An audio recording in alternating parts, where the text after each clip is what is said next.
Hello guys, welcome back to another video of Tech Team channel. Hope you guys having a nice day. In this video I'm gonna walk through how can you check call history on iPhone after deleted.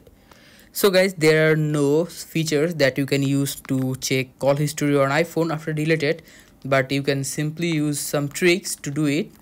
So for that you need to just go to your app store,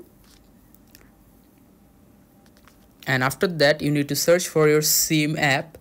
Most of the sims have their app, so you need to just search for it. Just like my sim app is Robi, so I'm going to search for it.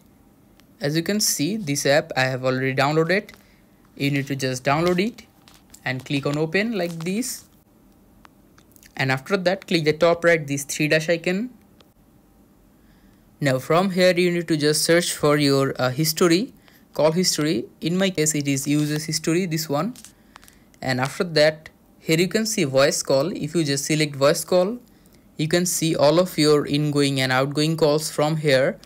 Even if you have deleted from your call logs, you can just see it here.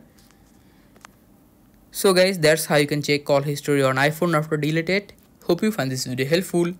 If you have found this video helpful, then give a thumbs up and don't forget to subscribe Tech Team channel. Thank you so much for watching the video.